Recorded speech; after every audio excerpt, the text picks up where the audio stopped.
Mesdames, Messieurs, chers amis, bonjour, bienvenue pour ce nouveau numéro de Market Flash Pareto. Aujourd'hui, j'ai le plaisir d'avoir à mes côtés Isaac Cheber. Bonjour Isaac. Alors, vous êtes gérant pour la maison française DMCA, gérant du fonds Value Europe. Alors, avant de rentrer dans le gras de la discussion, est-ce que vous pourriez nous expliquer la différence entre le style de gestion Value en comparaison avec le style de gestion plutôt croissance et nous donner peut-être quelques exemples d'entreprises qui ressortent de l'une et de l'autre catégorie et nous dire pourquoi est-ce qu'aujourd'hui, selon vous, en tant que gérant d'un fonds Value, il faudrait plutôt préférer ce style de gestion? Okay. Très bien.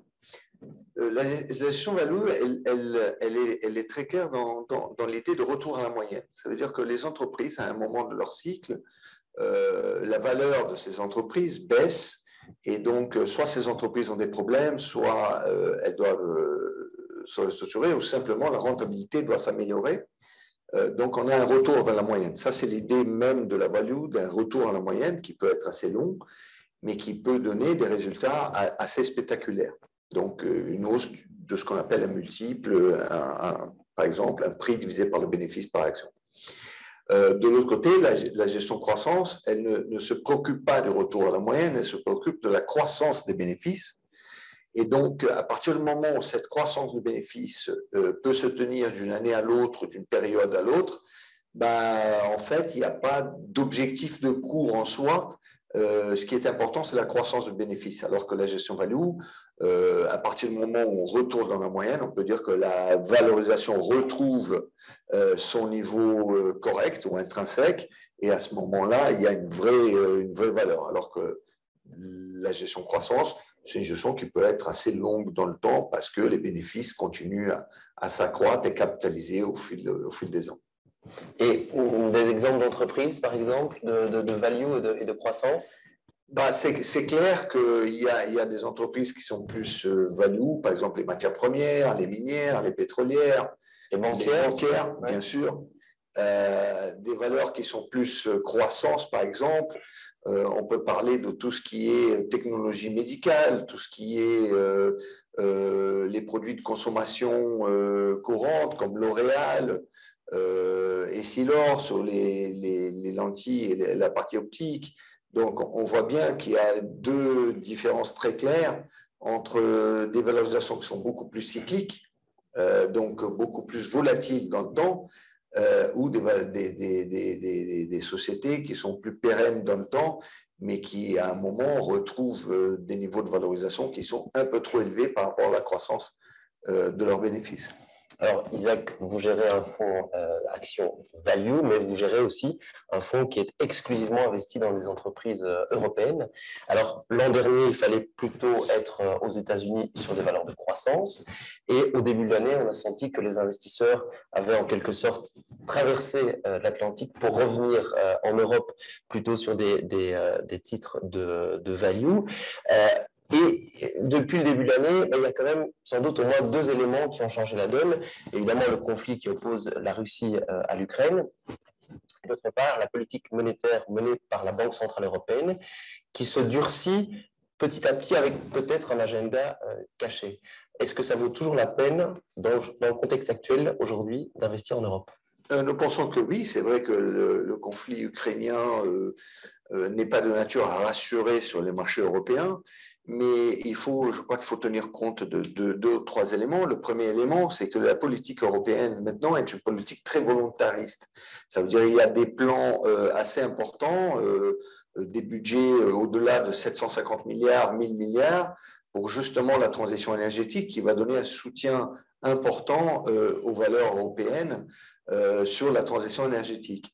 La deuxième chose, c'est les valorisations. Les valorisations européennes sont quand même en deçà, de l'ordre de 30%, 20 à 30% en deçà des valorisations des sociétés américaines. La troisième thématique, c'est effectivement les taux d'intérêt et l'inflation qui commencent à s'accélérer. On voit que cette politique, elle est beaucoup plus avancée au niveau américain. La BCE ne peut pas rester en retrait parce que les chiffres d'inflation en Europe aussi sont en train de s'accélérer. Mais on a une idée que cette accélération des taux en Europe ne sera pas de la même nature américaine et taux de chômage structurel en Europe sera un petit peu plus élevé que le taux de chômage structurel américain. Donc, on peut voir une accélération plus forte de l'inflation américaine par rapport à l'inflation européenne. Ceci, évidemment, basé sur un niveau de moyen terme, puisqu'aujourd'hui, on a des éléments inflationnistes très importants au niveau de l'énergie, en espérant que tout ça se stabilise dans les prochains 9-12 mois. C'est ça. Et alors justement, vous faites une transition idéale avec l'énergie parce qu'il y a le conflit aujourd'hui entre la Russie et l'Ukraine. C'est l'actualité, mais si on regarde un peu plus loin, on peut quand même se poser la question de savoir quelles vont être les conséquences des sanctions prises par l'Union européenne à l'encontre de la Russie. Et ça va évidemment avoir pour nous, en tant que consommateurs, mais aussi pour les entreprises, évidemment, certaines problématiques.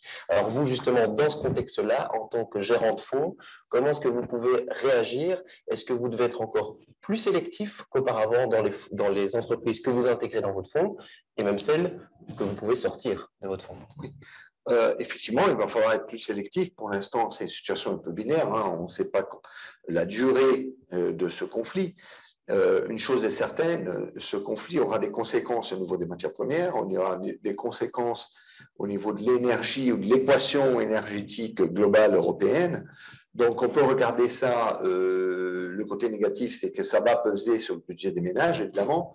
Le côté positif, c'est qu'on a une accélération de cette transition énergétique qui devait mettre beaucoup plus de temps pour retrouver des ressources en dehors de la Russie, en dehors du gaz, en dehors. Donc, on va accélérer tout le renouvelable, on va accélérer des investissements qui devraient être faits sous des activités de valeur ajoutée qui permettraient à l'Europe de se passer un petit peu de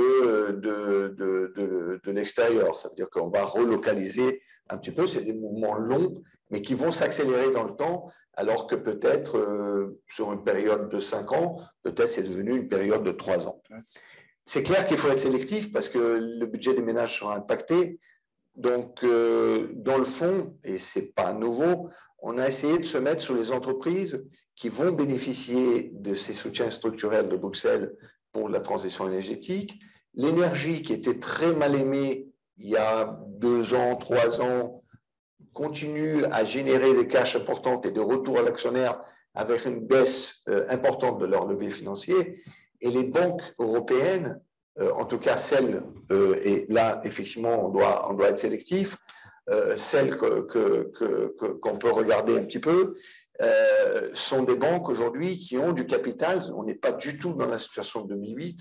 Elles ont du capital et elles ont la possibilité de financer d'abord la partie transition énergétique et en même temps un retour aux actionnaires de façon importante, puisque en tant qu'actionnaire, nous participons aux bénéfices de la société, alors qu'un obligataire, lui, il participe au financement de la société, mais avec un prix final qui est déjà pris d'avance, puisque vous payez 100 pour être remboursé à 100 à la fin, vous touchez un coupon pour le financement, alors qu'une action, il n'y a pas de limite en fonction de bénéfices de la société et de son cours de bourse, évidemment. Et alors justement, très concrètement, à l'intérieur de votre fonds, quels ont été les derniers mouvements? Justement, on parlait de sélectivité. Est-ce que vous avez intégré de nouvelles valeurs et sorti d'autres? On a intégré une nouvelle valeur sur les énergies renouvelables qui nous semblait pas trop cher, qui est Acciona Energia, si on peut en parler. Oui, bien sûr. Qui ont des projets de renouvelables en Espagne et en Amérique. Donc voilà. Et ce qu'on a sorti, on a essayé de ne pas trop faire de mouvements alors que la situation ukrainienne, elle est vraiment pas claire. Mais 2 choses étaient claires pour nous, qu'il y a un ralentissement mondial, ça c'est vrai. Donc nous avons vendu une société de chimie, si je peux la nommer, BASF. Nous l'avons vendu parce que effectivement c'est très macroéconomique et la croissance mondiale devra un peu être vue à la baisse. Et nous avons vendu une société d'ingénierie qui est une très belle société, mais dont les projets dans les 3 prochaines années étaient quand même exposés en Russie, ou en tout cas le pipeline, ça veut dire la possibilité de signer des projets, était plutôt en Russie, qui est Technip Energies, pardon. Donc voilà les 2 mouvements qu'on a fait, qui sont des mouvements plus macroéconomiques, un peu moins lié aux sociétés en tant que soi ou à la qualité de sa société. C'est ça. Et alors, justement, par rapport à l'allocation du fonds, j'ai été regarder sur Morningstar, l'agence de notation, pour voir finalement où vous étiez investi au niveau des zones géographiques. Et je voyais qu'en France, vous aviez un peu plus de 1/3 de votre fonds qui était investi dans des entreprises françaises, ce qui peut paraître quand même beaucoup. Et à côté de ça, seulement un peu plus de 10% dans des entreprises allemandes.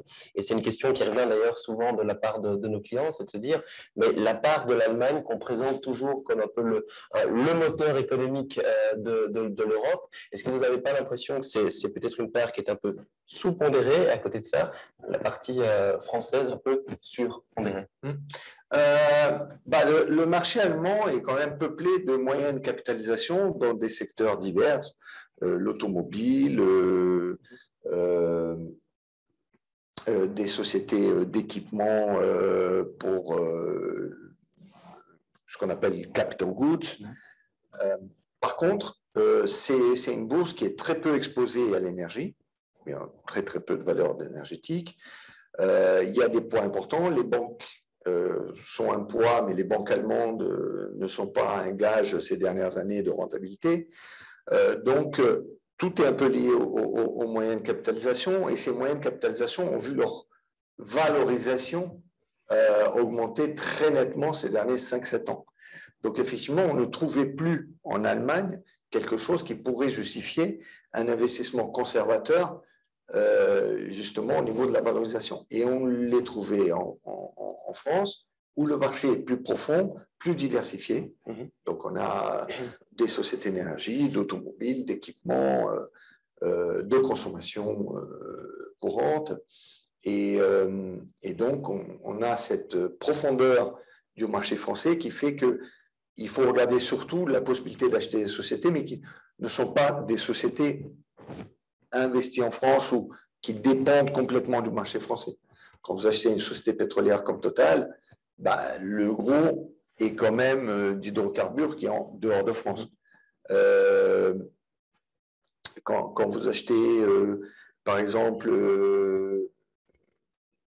une société comme Dassault, les avions d'affaires, ils sont vendus quand même en dehors de France.